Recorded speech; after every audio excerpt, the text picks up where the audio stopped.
حضور سیدنا غوث اعظم رضی اللہ تعالیٰ عنہ نے جو نصیحت فرمائی اور جو آپ کا طریقہ کار تھا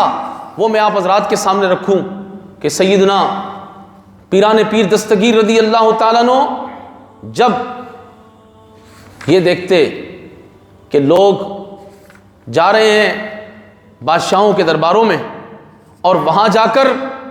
ان کی چاپلوسی کرتے ہیں اور ہیں بھی وہ اہل علم، تو سنیں آپ کا طریقہ کار کیا تھا، آپ کے الفاظ کیا تھے۔ آپ فرماتے اے اہل علم، ان کو آپ خطاب فرماتے اے علم و عمل میں خیانت کرنے والو، اے علم و عمل میں خیانت کرنے والو، تمہیں ان حکام و سلاطین، یہ جو بادشاہ ہیں، یہ جو وزراء ہیں، ان سے تمہیں کیا نسبت ہے؟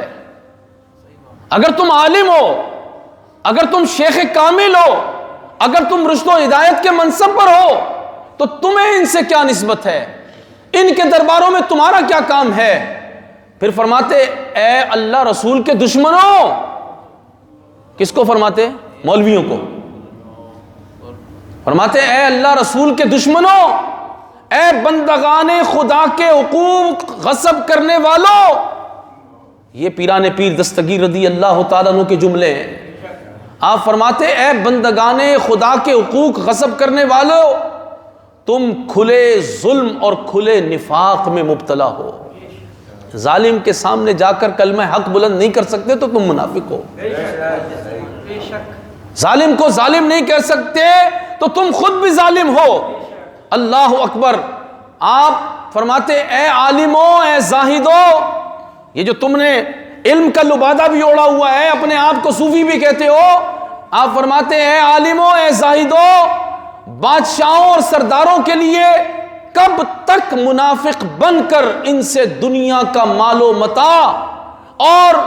اس کی شہوات و لذات لیتے رہو گے؟ یہ کن سے خطاب ہے؟ جو جا کر حکمرانوں کی چاپلوسی کرتے ہیں۔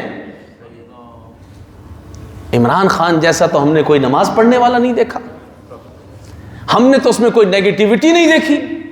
ہم نے تو اس کو ریاست مدینہ بناتے ہوئے دیکھا ہے۔ او ہو اس جیسا تو کوئی عاشق رسول نہیں آیا۔ جب پیر زادے، مولوی زادے، مولوی جب مسند پر بیٹھنے والے جب یہ آوازیں نکالیں گے تو اگر وہ غوث اعظم شیخ عبد القادر جیلانی محبوب سبحانی سے اپنی نسبت جوڑتے ہیں، یا تو نسبت جوڑنا چھوڑ دو، ان کی تو میں بات ہی نہیں کر رہا کہ جو نسبت جوڑتے نہیں، لیکن جو اپنے آپ کو اس نسبت سے کسی طرح بھی موسوم کرتے ہیں، ان سے کہہ رہا ہوں کہ سیدنا غوث اعظم تو تمہیں کہہ رہے ہیں کہ اگر تم ان کے پاس جا کے چاپلوسیاں کرو گے، ظالم کو ظالم نہیں کہہ سکتے تو تم منافق ہو گئے، اور اگر تم ان کے سامنے کلمہ حق بلند نہیں کر سکتے، صرف دنیا کی جاہ و عزت کے لیے تم ان کے پاس جا رہے ہو اور اس کی لذات اور شہوات کے لیے اس کے پاس جا رہے ہو کہ ان حکمرانوں سے ہمیں مفاد مل جائے گا، تمہیں اتنی بھی عقل نہیں کہ تمہارا مفاد جو ہے وہ صرف رسول اللہ کے دین سے وابستہ ہے۔ تو غوث اعظم فرماتے کب تک یہ کام کرو گے؟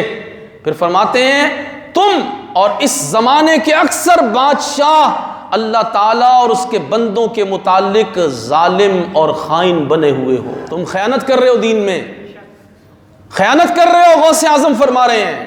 تم ظالم بن گئے ہو کیونکہ تم ظالم کے پاس جاتے ہو، جو ختم نبوت کے ڈاکو ہیں،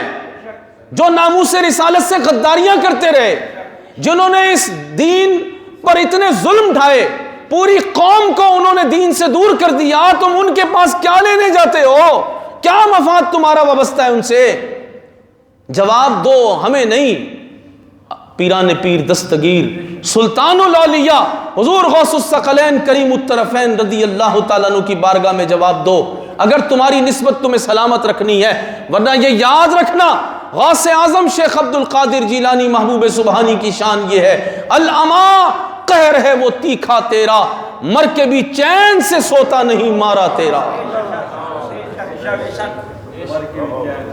یہ یاد رکھنا، حضور غوث اعظم رضی اللہ تعالیٰ کا نام لو تو پھر دین کے ساتھ کھڑے ہو جاؤ، پھر ناموس رسالت کے لیے کھڑے ہو جاؤ، پھر ختم نبوت کے لیے کھڑے ہو جاؤ، پھر جہاد فی سبیل اللہ قوم کو پڑھانا شروع کر دو، دین کی جو حقانیت ہے اس کو نافذ کرو اور دین کو تخت پر لے آؤ، دین کے حوالے حکومت کر دو، تو پھر تمہیں غوث اعظم کا فیض ملے گا۔ یا رسول اللہ، لبیک لبیک لبیک یا رسول اللہ۔ بس عزیز دوستو، یہ بات یاد رکھو، حضور غوث اعظم رضی اللہ تعالیٰ عنہ کیا فرماتے، پھر آپ دعا کرتے، اے اللہ منافقوں کی شوکت توڑ دے۔ یہ غوث اعظم کی دعا کا اثر تھا، اس وقت بھی تھا اور آج بھی ہے، کہ قادری فقیر، نقشبندی فقیر، چشتی سہروردی فقیر، سارے وہ فقیر جو غیرت مند تھے، جو جب وہ نکلے حضور کی عزت و ناموس کے لیے، تو اللہ تبارک و تعالی جل شانہ نے غوث اعظم رضی اللہ تعالیٰ عنہ کی دعا کا اثر یہ دیا، اے اللہ منافقوں کی شوکت توڑ دے۔ پھر منافقوں کی شوکت کیسی ٹوٹی، ان کا کر و فر کیسے بہہ گیا، اللہ تعالیٰ جل شانہ نے ننگے پیر لوگوں کو اتنی ہمت و قوت و طاقت دے دی، غوث اعظم پیران پیر دستگیر کا صدقہ، کہ وہ ننگے پیر گئے اور بڑے بڑے محلات میں بیٹھے ہوئے غرور و تکبر کے مجسمے ان کو ڈھا کے آ گئے، ان کو توڑ کے رکھ دیا اور بتا دیا کہ رسول اللہ سے جو وفا کرتے ہیں اور جن پر غوث اعظم کی نظر ہوتی ہے، اللہ تعالیٰ ان کو یوں فتح و نصرت عطا فرمائے۔